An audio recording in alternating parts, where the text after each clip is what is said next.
Hello students, 12th mathematics revision class. हम इस class में रिवीजन करने वाले हैं एप्लीकेशन ऑफ इंटीग्रल्स की।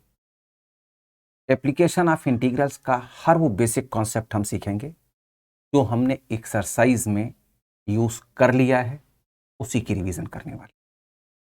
कैसे, क्या है, फार्मूला क्या है, मीनिंग क्या है, वह सब कुछ। डेफिनेट इंटीग्रल इसके पहले आप कर चुके हैं। एप्लीकेशन ऑफ इंटीग्रल के जस्ट पहले का जो चैप्टर है वह है इंटीग्रल्स, और उसमें जो सेकेंड लास्ट एक्सरसाइज है वो डेफिनेट इंटीग्रल का ही है। डेफिनेट इंटीग्रल की मीनिंग क्या होती है? अगर हम y equals to F X कोई एक कर्व ले लें, y equals to F X, और इसके लिए इंटरवल हमें दे दिया गया x equals to a, x equals to b। तो इसका डायग्राम हम कुछ इस तरह से ही तो बनाएंगे। ये सेंटर पॉइंट है, ये x एक्सेस है, ये y एक्सेस है। इसकी एक्चुअल मीनिंग क्या है? इसकी एक्चुअल मीनिंग यह है कि जिस फंक्शन के लिए आपने ये जो इंटरवल यूज किया है, इस इंटरवल के बीच में इस कर्व का, इस फंक्शन का एरिया क्या है, ये बताता है डेफिनेट इंटीग्रल। लेकिन हमें इसके पहले के एक्सरसाइज में डेफिनेट इंटीग्रल में क्या होता था कि क्वेश्चन दिया जाता है, हमें डायरेक्ट डेफिनेट इंटीग्रल के अकॉर्डिंगली उसे कैलकुलेट करके आंसर बताना होता था। अब हम यहां इस चैप्टर में क्या करने वाले हैं? इस चैप्टर में हम एग्जैक्ट एरिया को ही कैलकुलेट करने वाले। इस चैप्टर में हम डायरेक्ट एरिया को ही कैलकुलेट करने वाले हैं। ठीक बात है, एरिया हमें मिल भी जाएगा, लेकिन कंफ्यूजन ये है कि y equals to F X, ये जो हमें दिया जाएगा, ये डायरेक्ट एक्स स्क्वायर या ई रेस्ट पावर एक्स या सिंपल इंटीग्रल फॉर्म में क्वेश्चंस नहीं होंगे जिससे हम इसके पहले एक्सरसाइज में यूज करते थे। हमें कुछ ऐसे कर्व्स दिए जाएंगे जिसका एरिया हमसे कैलकुलेट करने के लिए कहा जाएगा। कुछ ऐसे शेप्स बनेंगे जिसका एरिया हमसे फाइंड करने के लिए कहा जाएगा। तो अब क्या किया जाए? ऐसे किसी शेप का एरिया कैसे कैलकुलेट किया जाए?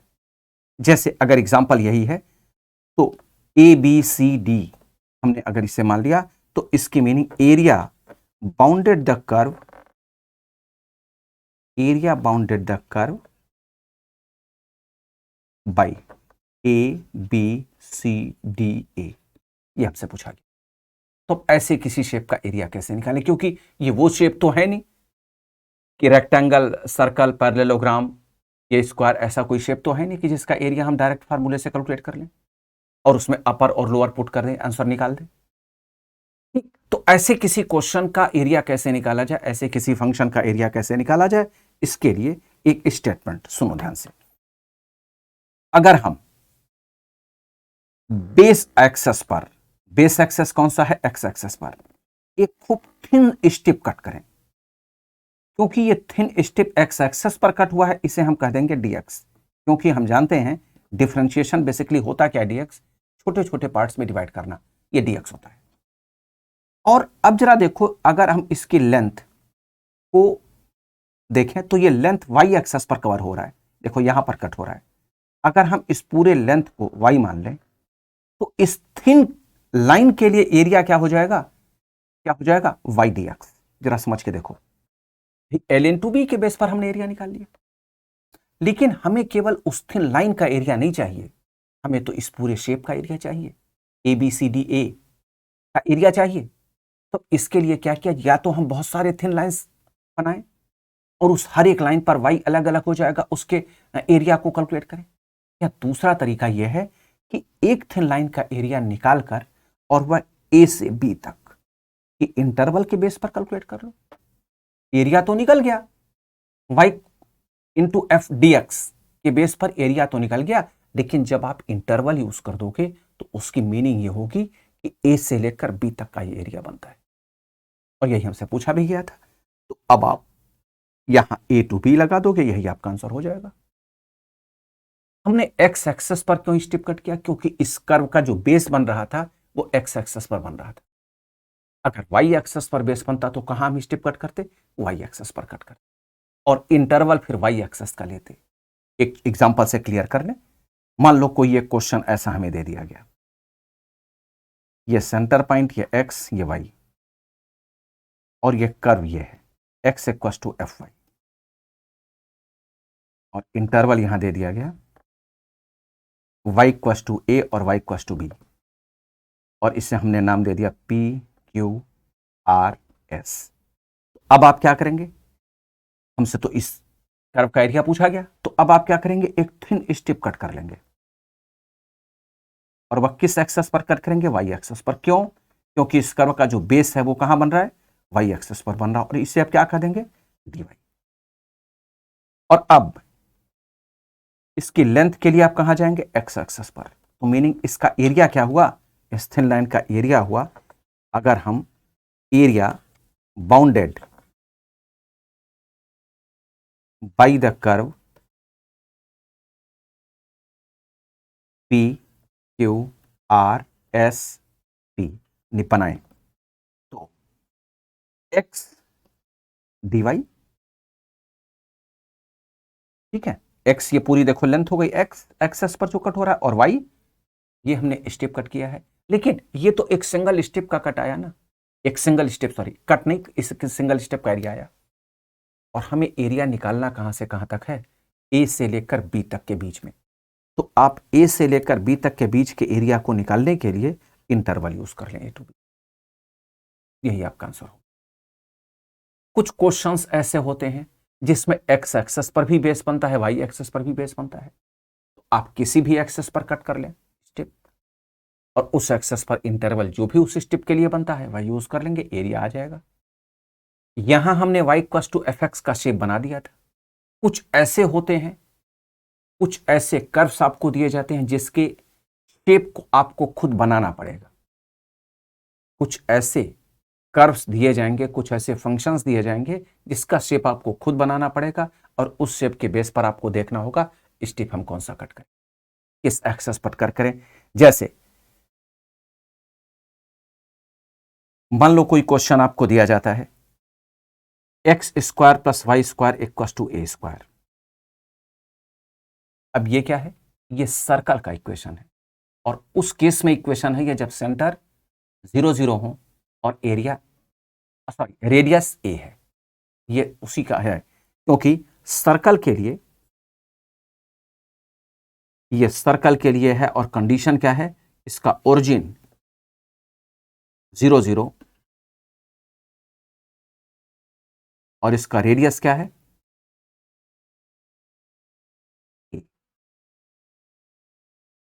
सर्कल का स्टैंडर्ड इक्वेशन जो बनाया जाता है वह होता है x माइनस एच का whole square plus y minus K का whole square equal to R square. इसमें h और k क्या होते हैं, सेंटर होते हैं, r क्या होता है, रेडियस होता है। लेकिन यहां अगर हमने X square plus Y square equal to A square बनाया है, तो इसकी मीनिंग इसका ओरिजिन 0 0 है और रेडियस ए है। तो अब हमें क्वेश्चन तो इसी तरह से दिया जाएगा, कर्व हमें खुद बनाना पड़ेगा। अब कर्व हमने कैसा बनाया, जरा देखो, ये सर्कल हो गया, इसका सेंटर हो गया O, ओरिजिन 0 0, और इसका रेडियस, इस पॉइंट का कोऑर्डिनेट क्या होगा, a, 0, और इस पॉइंट का कोऑर्डिनेट क्या होगा, 0, ठीक। अगर हमसे इस पूरे शेप का एरिया पूछा गया है, अगर हमसे इस पूरे शेप का एरिया पूछा जाता है, तो हमारे पास इसे सॉल्व करने का एक तरीका है। क्या, हम एक का एरिया निकाल लें, देखो हम एक का निकाल करके उसको 4 से मल्टीप्लाई कर देंगे, तो इस पूरे शेप का एरिया आ जाएगा। यही तो है ना, एक को निकालकर 4 से मल्टीप्लाई कर दें, क्योंकि एक के जैसे ही तो रिमेनिंग 3 पार्ट्स और भी हैं।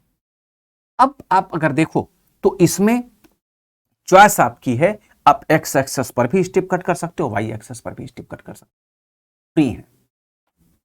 एक्स एक्सेस पर अगर स्टेप कट करते हैं, मान लो एक्स एक्सेस पर अगर स्टेप कट करते हैं, तो ये हो जाएगा dx, और इंटरवल आपका क्या हो जाएगा, 0 to a हो जाएगा। और अगर y एक्सेस पर स्टेप कट करते हो तो क्या हो जाएगा, इंटरवल 0 to a तो तब भी रहेगा, लेकिन ये dy में कन्वर्ट हो, ठीक। तो अब अगर हम इसका एरिया लिखें, मान लो हम लिखते हैं O तो है ये, ध्यान से देखना, OAB यहां है, area bounded the curve by O A B O equal to क्या हो जाएगा, ये वाई एक्सेस पर स्टेप हो जा रहा है तो यहां आप लिख देंगे वाई डी एक्स। इंटरवल क्या होना चाहिए, क्योंकि स्टेप आपने एक्स एक्सेस पर कट किया है तो यह हो जाएगा 0 to a। अब y की वैल्यू आप ओरिजिनल फंक्शन से निकाल लेंगे। ओरिजिनल जो फंक्शन दिया गया है X square plus Y square equal to A square, वहां से निकाल कर यहां पुट कर दोगे तो क्या हो जाएगा, y equal to under root A square minus x square D X, ये आपको मिल जाएगा। अब इसी को आपको इंटीग्रेट कर लेना है इस पूरे, और 1 मिनट इसको 4 से मल्टीप्लाई कर देना है। Area bounded the curve by O A B है तो यही आएगा, लेकिन टोटल एरिया के लिए आप क्या करोगे, total area equal to 4 times area bounded the curve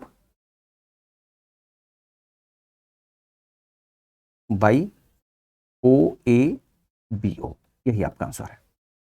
आप इसको एक क्वेश्चन भी बना सकते हो, ए के जगह पर कुछ भी लिख दो, आप 4 लिख दो, ये क्वेश्चन तैयार है। ये जो एग्जांपल था, ये एक्सप्लेनेशन जो था, ये क्वेश्चन में कन्वर्ट हो गया। अब ये ए स्क्वायर माइनस एक्स स्क्वायर, ये मोस्टली आपको क्वेश्चंस में मिलेगा। तो इसके इंटीग्रेशन को कैसे किया जाए, आप इसके इंटीग्रेशन को कैलकुलेट करने का फार्मूला लर्न रखें, क्योंकि मोस्टली क्वेश्चन में यही आपको मिलने वाला है। A square minus x square का फार्मूला होता है x by 2 under root A square minus x square plus a square by 2 sine inverse x by a. ये आपको अराउंड 70% क्वेश्चन में आपको यही फार्मूला मिलेगा, यूज करने के लिए कहा जाएगा। ठीक, ये तो था सेंटर।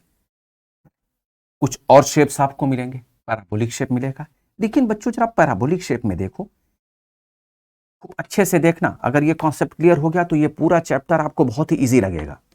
पैराबोला, पैराबोला थोड़ा सा मैं इसलिए डिफाइन करना चाह रहा हूं क्योंकि आपको ये पता चल जाए कि जब कर्व दिया जाएगा तो आपको ये पता रहे कि इसकी पैराबोला है और उसका शेप ये बनेगा। अगर Y square equal to 4x है, Y square equal to 4x की मीनिंग एक्स एक्सेस पर बनेगा ये कर्व। मैं छोटा सा बना दे रहा हूं जिससे आपको एक्सप्लेन करने में कंफ्यूजन ना हो। Y square equal to minus 4x के लिए क्या होगा, यही चीज इस साइड में चला जाएगा। ठीक है, -4x। बेसिकली यहां जो दिया जाता है वही एक्सेस कवर होता है पैराबोला में। एक्स है तो एक्स एक्सेस, माइनस साइन है तो माइनस साइन की तरफ। अगर मैं लिख दूं x square equal to 4ay, इसकी मीनिंग वाई एक्सेस की तरफ ये जाएगा कर्व, ये चला गया। और अगर मैं कह दूं x square equal to -4ay, इसकी मीनिंग क्या है, ये कहां जाएगा, डाउनवर्ड, ये इस तरफ जाएगा। लेकिन अगर हमसे ये शेप मिलता है, अगर इस शेप का एरिया हमसे कैलकुलेट करने के लिए कहा जाता तो एरिया बाउंडेड तो इसमें कुछ है ही नहीं, तो अब एरिया निकालेंगे कैसे। एरिया तो किसी क्लोज्ड फिगर का निकाला जाता है ना। मैं ये कह दूं इसका एरिया निकालो, अरे भाई जब तक क्लोज नहीं करोगे तब तक एरिया कहां से निकलेगा। तो ये ध्यान रहे, जब भी पैराबोला का कोई इक्वेशन दिया जाएगा तो उसके लिए स्ट्रिक्टली कोई एक और दिया ही जाएगा। सर्कल के लिए दिया जाए या ना दिया जाए, पॉसिबल है दे दिया जाएगा, लेकिन इसके लिए स्ट्रिक्टली जरूरी है, कंपलसरी है, होना ही चाहिए। अब मान लो कोई एक Y square equal to 4x देता है कोई एक कर्व, और उसके साथ एक और linear equation. Diagram of the linear equation is always a straight line. और मान लो हमसे यह कहा गया Y square equal to 4x and x equal to 4 से जो एरिया बाउंडेड बनता है वही निकालो आप। तो अब एरिया बाउंडेड बना क्या, x इक्वल टू 4 मीनिंग 1 2 3 4, यहां एक लाइन आप ड्रॉ कर दो। तो अब जो ये शेप आपको मिला है इसी का हमें एरिया निकालना है। ये जो शेप मिला है हमें इसी का एरिया निकालना है। तो अब ऊपर वाले का एरिया निकालकर, एक एरिया निकालकर यहां का पोर्शन आप ये 2 से डिवाइड कर दोगे, आंसर आ जाएगा आपका। लेकिन इसका एरिया निकालने के लिए क्या करेंगे, इसका एरिया निकालने के लिए आप एक्स एक्सिस पर एक स्टेप कट करेंगे। ये इसकी वैल्यू क्या है, जरा ध्यान से समझना। ये है 0 0 और ये क्या है 4,0। तो इंटरवल तो 0 to 4 फिक्स हो गया। एक आप एक्स एक्सेस पर स्टेप कट कर लो, एक एक्स स्टेप कट करोगे तो ये dx हो जाएगा, y dx 0 to 4 हो जाएगा, और y के जगह पर क्या लिख लोगे √4x हो गया। तो ये पैराबोला के शेप रहे। ध्यान रखना पैराबोला के लिए इक्वेशन दिया ही जाएगा, कोई एक और मेंशन होगा। नेक्स्ट आता है इलिप्स। इलिप्स का equation X square by A square plus Y square by B square equal to 1।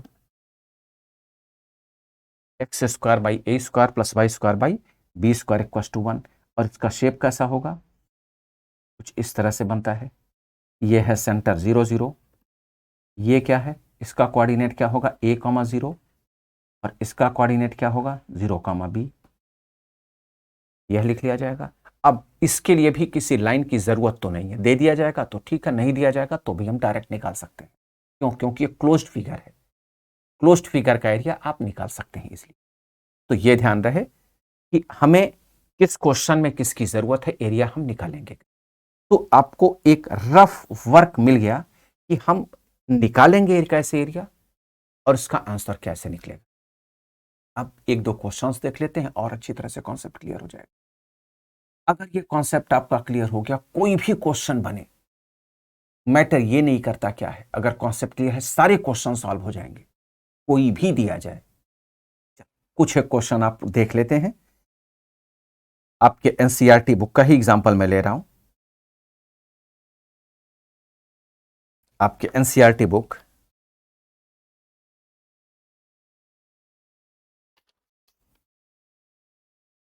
8 chapter meaning exercise 8.1। Exercise 8.1। अच्छा आपको बता दिया जाए 8.1 के क्वेश्चंस को बताने से पहले कि 8.2 जो एरिया बाउंडेड टू कर्व्स हैं वो आपके सिलेबस में नहीं है, डिलीट कर दिया गया है। तो हमें एरिया बाउंडेड कर्व्स मिलेंगे, में लाइन दे दिया जाएगा, पैराबोला दे दिया जाएगा, एलिप्स दे दिया जाएगा, इस तरह का कोई शेप दिया जाएगा, टू कर्व्स के बेस पर नहीं बनेगा। ठीक है, चलिए find the area of the region bounded by the curves. कौन कौन से हैं, y square equal to x, first question ही है आपके एनसीईआरटी बुक एक्सरसाइज 8.1 का फर्स्ट क्वेश्चन मैं एग्जांपल में ले रहा हूं। Y square equal to X and the line x equal to 1 and x equal to 4 and x axis की मीनिंग फर्स्ट क्वाड्रेंट को ही कवर होना चाहिए, या नीचे नहीं जाना चाहिए। अब जरा देखो Y square equal to x की मीनिंग क्या है, ये x एक्सेस पर जाएगा, मैंने बताया है ना, ये अगर x है तो x एक्सेस पर ही बनेगा, और ये पैराबोला का शेप दिख रहा है, Y square equal to 4x के जैसा है। तो हमने कर्व इस तरह से बनाया, आप अच्छी तरह से देखेंगे ये बन गया। ये क्या है, Y square equal to X का है कर्व। एक्स इक्वल टू 1 की लाइन बनाते हैं, x equal to 1 1 2 3 4। Diagram of the linear equation is always a straight line. ये जाएगा तो नीचे तक, लेकिन हमें केवल x x meaning first quadrant वाला ही एरिया कवर करना है। X equal to 4, x equal to 4 की मीनिंग ये लाइन इधर हो गई। अब इसे रब करके यहां बना, ये आपको नीचे तक मिला। लेकिन अब आपको क्या करना है, यही एरिया कवर करना है। बेस कहां जा रहा है, एक्स एक्सेस पर जा रहा है, तो आपको यह बात क्लियर हो गई होगी कि हमें एक्स एक्सेस पर ही स्टेप कट करना चाहिए। ठीक, हमने इसका नाम दे दिया। अब जरा देखो ये पॉइंट है, ये तो ओरिजिन हो गया, इसका कोऑर्डिनेट 0 0, ये है पॉइंट ए, इसका कोऑर्डिनेट क्या है 1,0। ये पॉइंट हो गया बी, इसका कोऑर्डिनेट है 4,0। इसको हमने मान लिया सी, इसको हमने मान लिया डी। हमें इसी का एरिया चाहिए, नीचे तक का एरिया नहीं चाहिए। हमने एक स्टेप कट किया एक्स एक्सेस पर, अगर एक स्टेप कट करें थिन स्टेप, और इस स्टेप को हम क्या मान लेंगे, dx, तो हम क्या लिख सकते हैं, एरिया, ये लिखो required area equals to area bounded the curve, area bounded the curve by, क्या हो जाएगा, ए बी सी डी ए इसलिए फिर कर दिया क्योंकि क्लोज हो जाए, equals to sign of integration y dx होगा, और इंटरवल लिख लिया जाएगा 1 to 4। y dx की मीनिंग ये y जाएगा यहाँ, y और ये dx, ये x एक्सेस है, ये y एक्सेस, y dx। अब y की वैल्यू क्या है, y तो देखो कहां जा रहे हैं, y कहां से मिल रहा है हमें, y इस कर्व से मिल रहा है। अब इस कर्व से y की वैल्यू निकाल लो ना, y equals to y square equals to, अगर x है तो y इक्वल्स टू क्या होगा, √x। तो meaning sign of integration 1 to 4 √x dx, 1 to 4 हम इसे लिख सकते हैं x⁻1/2 dx। अब आप इसका इंटीग्रेशन कर लें, x⁻3/2/3/2 इंटरवल 1 to 4। अब आप पहले 4 पुट कर लोगे, 4⁻3/2/3/2 माइनस 1⁻3/2/3/2, 3/2 को कॉमन लेकर आप बाहर करोगे तो 1/3/2 आ जाएगा, और यह हुआ 4⁻3/2 -1। मैं फुल एक्सप्लेनेशन के साथ बता रहा हूं, 1 एनी क्वांटिटी इक्वल्स टू 1, ये हो गया 2/3, और 4 को लिख सकते हो 2⁻3/2 -1। पावर्स पर पावर का मल्टीप्लिकेशन, तो ये हो जाएगा 2/3, 2 क्यूब -1, 2 क्यूब 8 होता है, 8 -1 7 हो गया, तो मीनिंग 14/3 स्क्वायर यूनिट, ये इसका आंसर है। ठीक है, तो ऐसे किसी भी क्वेश्चन को सॉल्व करने का तरीका यह है, क्योंकि पैराबोला का शेप था इसलिए इक्वेशंस आपको लीनियर के फॉर्म में दिया ही जाना चाहिए, और दिया भी गया है, एक नहीं दो दो दिए गए हैं। एक दो क्वेश्चंस और भी देख लेते हैं।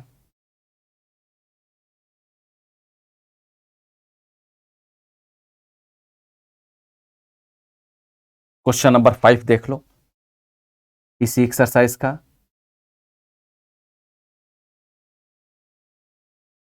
Question number 5, find the area of the region bounded by the ellipse x² / 4 + y² / 9।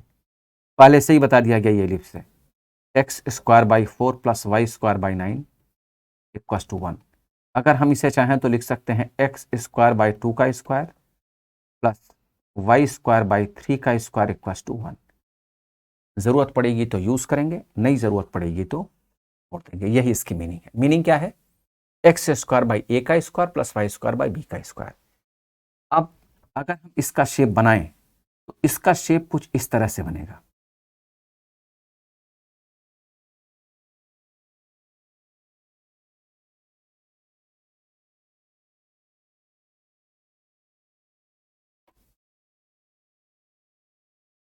ये सेंटर है x एक्सेस, ये ऊपर वाला y एक्सेस। ठीक, अब ध्यान से देखना, x एक्सेस पर ये 2 पॉइंट को कट कर रहा है। x एक्सेस पर कितने हैं पॉइंट्स, इस पॉइंट का कोऑर्डिनेट क्या होगा, अगर हम इस पॉइंट को a मान लें तो ये हुआ 2,0। हमने 2² इसीलिए लिखा था, और इस लाइन का अगर इस पॉइंट का कोऑर्डिनेट, इस पॉइंट को हमने क्या मान लिया है, b, b का कोऑर्डिनेट हो जाएगा 0,3। ठीक है, b का पोर्शन y एक्सेस पर जो b पॉइंट है वह लेंथ उसकी थोड़ी अधिक है, इसलिए हमने वह लिख दिया है। लेकिन हमसे केवल एक पर्टिकुलर पार्ट का एरिया ने, इस पूरे एलिप्स से जो बनता है शेप, उससे हमें एरिया कैलकुलेट करने के लिए कहा गया है। तो अब हमने क्या किया जरा समझो, required area equals to 4 times area bounded by the curve OABO, ये हो गया 4 टाइम्स। 4 टाइम्स क्यों? क्योंकि चारों पार्ट्स का शेप एक ही जैसा तो है, एक का निकाल कर 4 से मल्टीप्लाई कर दो। लेकिन अब जरा इसमें समझने वाली बात यह है कि बेस वाई एक्सेस भी बनाता है, एक्स एक्सेस भी बनाता है। देखो आपकी चॉइस है, एक्स एक्सेस पर स्टेप कट करें या वाई एक्सेस पर कौन, क्योंकि मैंने आपको यह बता रखा है कि जो भी बेस एक्सेस होगा वही हम स्टेप के लिए यूज करेंगे। हमने यहां एक्स एक्सेस पर ही स्टेप कट किया, ठीक है, एक्स एक्सेस पर ही स्टेप कट किया है, क्योंकि dx थोड़ा सा फेमिलियर होता है, हम कई बार यूज करते आते हैं उससे, तो ये समझना आसान हो जाता है ये dx। अब sign of integration y dx। अब y चेक करो किसका है, y तो इसका है ना, y कहां से आ रहा है, इसी से आ रहा है। और ये क्या है, ये इलिप्स का है इक्वेशन जो ये है, और इंटरवल क्या होना चाहिए, ये देखो इसका तो है 0 0, तो आप 0 to 2 लिख लेंगे। ध्यान से समझ लेना, अगर y एक्सेस पर स्टेप करते तो ये इंटरवल 0 to 3 लिखा जाता, ये इंटरवल क्या होता, 0 to 3 होता, ये ध्यान रखना हमें। तो अब y की वैल्यू तो आपको निकालनी है, y की वैल्यू कैसे निकाली जाए, जरा चेक करते हैं। एक्स स्क्वायर बाई, अच्छा वाई स्क्वायर की वैल्यू निकालनी है, Y square by 9 equal to 1 minus x square by, पहले इक्वेशन से देखना, y square by 9 equal to 4 minus x square by 4, y square equal to cross multiplication से 9 by 4 और 4 minus x square, या 4 को हम लिख सकते हैं 2 का square minus x square. Therefore y equal to क्या हुआ, रूट जब आप करोगे तो ये क्या हो जाएगा, 3/2 अंडर रूट 2 का स्क्वायर माइनस एक्स। तो अब आप फाइनली 4 इंटू 3/2 कॉन्स्टेंट टर्म को बाहर भी कर सकते हो, sign of integration 0 to 2 root 2 का square minus x square dx। अब ये क्या a square minus x square के जैसा नहीं है, क्या लिखते हैं इसे, ये तो हो जाएगा 6, और इसका इंटीग्रेशन, इंटीग्रेशन में आप क्या लिखते हैं, x/2 under root A square minus x square plus a square by 2 sine inverse x by a. तो यहां a के जगह पर तो 2 है, x के जगह पर x ही है, तो क्या लिखते हैं x/2, x/2 पहले लिख दो, अंडर रूट ए स्क्वायर माइनस एक्स स्क्वायर, तो 2 square minus x square plus a square by 2 meaning 2 का square by 2 sine inverse x by a के जगह पर 2 है, और इसमें इंटरवल है 0 to 2।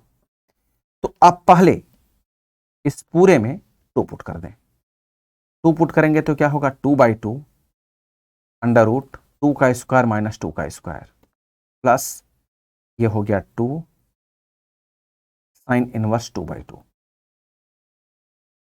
माइनस 0 पुट करें, तो ये पहला पार्ट तो 0 ही हो जाएगा, 0 प्लस 2/2, ये क्या हो जाएगा, 4/2 तो हो जाएगा 2 और साइन इनवर्स 0,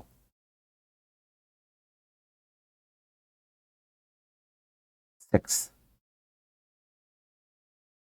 ये हो गया 1, ये कंप्लीट तो हो गया 0, और ये कितना हो गया 2 साइन इनवर्स 1, साइन इनवर्स 1 के जगह पर हम लिख सकते हैं साइन π/2 माइनस, ये हो गया 0 साइन इनवर्स 0, ये हो जाएगा 0, एक मिनट, अच्छा 0/2, ठीक है, x के जगह पर 0 तो कंप्लीट 0 हो जाएगा, ठीक है। आगे 6 2 12 into π/2, sine inverse sine cancel हो जाएगा ना, तो ये हो जाएगा π/2 इक्वल टू क्या हो जाएगा, 6 पाई स्क्वायर यूनिट।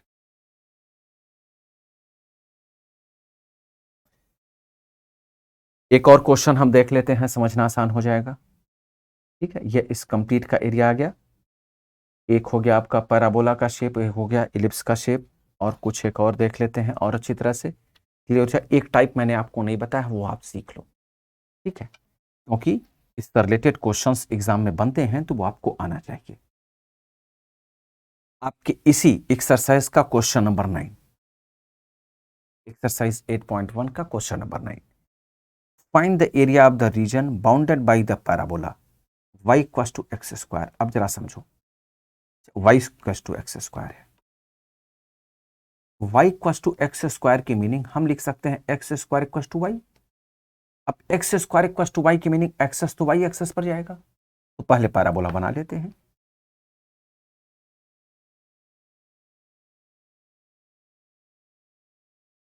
पहले बना लेते हैं ये एक्स एक्सेस वाई एक्सेस पर है ये। एंड क्या है, the lines y equals to and the line y equals to mod x। अब मॉड x की मीनिंग क्या है? मॉड x की मीनिंग यह है कि एक बार x माइनस होगा, एक बार x प्लस होगा। y equals to minus x and y equals to x, यही तो होगा ना, दो होंगे। अब जरा देखते हैं इन दोनों की लाइन कैसे बनाई जाए। y equals to x, y equals to x की meaning x1 y1 x2 y2 and so on. तो अगर हम एक पॉइंट यहां बनाए 2 2, एक पॉइंट यहां बनाए 3 3, एक पॉइंट, तो ये ऐसे निकल जाए, ठीक है ना, ये ऐसे निकल जाए। और ये y equals to minus x भी ठीक इसी तरह से यहां निकल जाएगा, क्योंकि y तो दोनों में एक ही होगा, सब कुछ वही रहेगा, केवल साइन चेंज हो जाए। देखना, लाइन तो अच्छी बनी थी, लेकिन ये लाइन अच्छी नहीं बनी। ये फिर भी ठीक है, काम चल जाएगा। एक ये दोनों लाइन हो गई। अब जरा समझो, हमसे इसके बीच के एरिया को निकालने के लिए कहा गया। मीनिंग हम किसका एरिया निकालना चाहते हैं भाई, जरा समझो, हम इसका एरिया निकालना चाहते हैं, इसका और इसका। ऐसे किसी शेप को तो हमने देखा ही नहीं है, पढ़ने की तो बात ही छोड़ो। कहाँ एरिया कैसा कभी पढ़ा है? कभी नहीं पढ़ा है। ठीक, तो अब इसका एरिया कैसे निकालें? सबसे पहली बात तो ये कि इसका जो बेस है कर्व का कहीं बन ही नहीं रहा है। देखो बेस कहीं बन रहा है, बेस हमें बनाना पड़ेगा। मैं इस क्वेश्चन को आप सभी को इसीलिए बताना चाह रहा था कि बेस ऐसे किसी क्वेश्चन में आपको बनाना पड़ेगा, क्योंकि ना ही एक्स एक्सेस पर ना ही वाई एक्सेस पर है। वाई एक्सेस पर बेस बनाना कंपैरेटिवली मुश्किल है। क्यों? क्योंकि लाइन ब्रेक कर दे रहा है, कर्व नीचे की तरफ है। तो हम एक काम करते हैं, एक्स एक्सेस की तरफ ही बना लेते हैं, इजी होगा। अच्छा, एक बात यहां और क्लियर हो जाए कि जो एक शेप का एरिया आएगा वही दूसरे का भी आएगा। तो एक का एरिया निकालकर हम डबल कर सकते हैं, इतनी हमें छूट मिल गई है, इतना बेनिफिट हमें मिल जाएगा। चलो जी, अब हम क्या करेंगे जरा समझते हैं। हमने क्या किया, यहां से एक परपेंडिकुलर ड्रॉ किया, एक परपेंडिकुलर ड्रॉ किया। लेकिन अब परपेंडिकुलर जो लाइन ड्रॉ करेंगे यहां, ये किस पॉइंट पर गिरेगा जाकर, ये तो पता ही नहीं। क्यों नहीं पता है? क्योंकि पहले ये तो निकालो कि इनका इंटरसेक्शन पॉइंट क्या है। वही तो होगा, पहले इनका इंटरसेक्शन पॉइंट तो निकालो। अब इंटरसेक्शन पॉइंट के लिए क्या किया जाए, जरा देखो ध्यान से। इंटरसेक्शन पॉइंट के लिए x की value, y equal to x यहां दिया गया, पहले पॉजिटिव के लिए y इक्वल टू एक्स यहां है, ये पुट कर दो इस इक्वेशन में। y इक्वल टू एक्स अगर हम पुट करते हैं तो ये क्या हो जाएगा, if y equal to x, therefore x equal to x square हो जाएगा, और x से x कैंसिल कर देंगे, x इक्वल टू क्या हो जाएगा 1। अगर x इक्वल टू 1 आप फिर इसी में पुट करते हैं, इसमें पुट करते हैं, तो y क्या आ जाएगा, if x equal to 1 therefore y equal to 1। इसकी मीनिंग इस पॉइंट का जो कोऑर्डिनेट है वो 1,1 है। मीनिंग जहां दोनों एक दूसरे को इंटरसेक्ट करेंगे उसका कोऑर्डिनेट बनेगा 1 1। ठीक है, तो इस पॉइंट का कोऑर्डिनेट क्या रहा, 1,0। सिमिलरली माइनस वाले पोर्शन का देख लो, माइनस की जरूरत तो है नहीं, लेकिन फिर भी अगर आप चाहो तो निकाल कर समझ सकते हो। y के जगह पर माइनस एक्स पुट कर दो, y के जगह पर माइनस एक्स जब पुट करोगे, या x के जगह पर माइनस एक्स, x के जगह पर माइनस वाई, x के जगह पर माइनस वाई पुट करोगे, देखो if x equals to -y, therefore y equals to, x के जगह पर -y पुट करोगे तो -y का होल स्क्वायर हो जाएगा, तो y equals to y square हो गया, y स्क्वायर एक कैंसिल हो गया, y इक्वल्स टू 1 हो गया, तो y तो 1 हो गया। y की वैल्यू अगर यहीं पुट कर देते हो तो x इक्वल्स टू -1 आ जाएगा, मीनिंग इस पॉइंट का कोऑर्डिनेट क्या होगा, इस पॉइंट का कोऑर्डिनेट होगा -1, ठीक है, और इस पॉइंट का इसका कोऑर्डिनेट अगर ड्रॉ करेंगे तो क्या हो जाएगा, -1, इसकी हमें जरूरत नहीं है, फिलहाल हम इधर वाले को कैलकुलेट करेंगे और हम डबल कर देंगे। यह है सेंटर पॉइंट ए बी। जरा समझते हैं, ये हमने मान लिया, ये जो कर्व वाला पॉइंट है ना, हमने मान लिया सी। अब अगर हमसे इस कर्व का एरिया पूछा गया है तो क्या हम जरा देखते हैं, required area equals to twice of, अगर हम एरिया बाउंडेड द कर्व, ये वर्ड क्लियर करें, area bounded the curve by O A B O minus area bounded the curve by O A B C O. जरा ये समझो, अगर हम इस ट्रायंगल के एरिया में से ये नीचे वाले एरिया को सबट्रैक्ट कर दें, अगर हम ट्रायंगल के एरिया में से ये नीचे वाला जो एरिया, इसे सबट्रैक्ट कर दें तो क्या ऊपर वाला एरिया नहीं आ जाएगा, और उसी का डबल करने से क्या आंसर नहीं आ जाएगा, ठीक। तो अब कैसे करेंगे, तो ऐसा पहले ट्रायंगल की हम एरिया बात करते हैं। ट्रायंगल के लिए हमने क्या किया, हमने ट्रायंगल से एक स्टेप कट किया ऊपर से नीचे की तरफ। अभी हम ट्रायंगल को ले रहे हैं, ये dx हो गया, तो यहां क्या लिख लेंगे, y dx। लेकिन अब ट्रायंगल का जो y है, देखो y कहां है, y ट्रायंगल को ले रहा है, देखो y ट्रायंगल के लिए ले रहा है। तो अब ट्रायंगल का जो इंटरवल है वो क्या है, देखो ट्रायंगल का इंटरवल 0 to 1 है, ये y ट्रायंगल वाला है, माइनस इंटरवल तो कर्व के लिए भी नीचे यही है 0 to 1, y dx यहां भी कर देंगे। लेकिन अब हम क्या करेंगे, इस कर्व के लिए स्टेप कट करेंगे, जरा समझना। अब हम किसके लिए स्टेप कट कर रहे हैं, कर्व के लिए, dx dx दोनों के लिए हम कट कर रहे हैं, ट्रायंगल के लिए भी कर्व के लिए भी, इंटरवल दोनों के लिए सेम है, कर्व के लिए भी ट्रायंगल के लिए भी। लेकिन क्या चेंज होगा, ये y चेंज होगा, y अब क्या हो जाएगा, ट्रायंगल के लिए y इक्वल्स टू क्या है, y इक्वल्स टू x है, यही है ना, एक बार चेक करके देखो, y इक्वल्स टू क्या है, x है, माइनस dx माइनस 0 to 1। अब इसके लिए y कर्व के लिए, अब ये देखो भाई, ये कर्व के लिए नीचे हो गया, y इक्वल्स टू क्या है, एक्स स्क्वायर है। यही आपको समझना था, यही मुझे बताना था। जब कहीं भी बेस आपको ना मिले तो बेस बनाना पड़ता है, और बेस के लिए आप ऊपर से स्टेप कट करेंगे नीचे तक। देखो, एक ट्रायंगल के लिए और एक कर्व के लिए। जब ट्रायंगल आपने लिया तो ये देखो, ये ट्रायंगल है y इक्वल्स टू एक्स, और ये कर्व है, कर्व क्या है, y equals to x square. जब आप ट्रायंगल वाला ले रहे हैं तो यहां x ले रहे हैं, और जब कर्व वाला ले रहे हैं तो एक्स स्क्वायर ले रहे हैं, यही आपको देखना है। तो ट्वाइस ऑफ, आप अगर चाहें तो दोनों के लिए इंटरवल एक ही है, तो ये भी लिख सकते हैं x minus x square 0 to 1 dx, twice of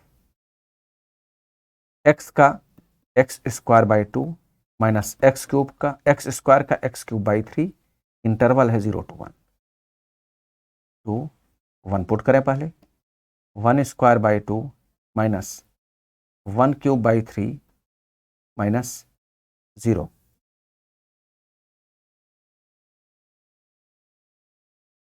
ये क्या हो जाएगा, 1/2 माइनस 1/3, 1/2 माइनस 1/3 6 और 1, 2 इंटू 1/6, 2 इंटू 1/6 मैंने 1/3, 1/3 स्क्वायर यूनिट। ये आपका आंसर है। तो जितने भी क्वेश्चंस बनते हैं एप्लीकेशंस ऑफ इंटीग्रल पर, एप्लीकेशन ऑफ इंटीग्रल पर, सभी क्वेश्चंस को सॉल्व करने का तरीका यही है। कोई मुश्किल नहीं है, अगर समझ में आ गया है तो सारे क्वेश्चन सॉल्व हो जाए।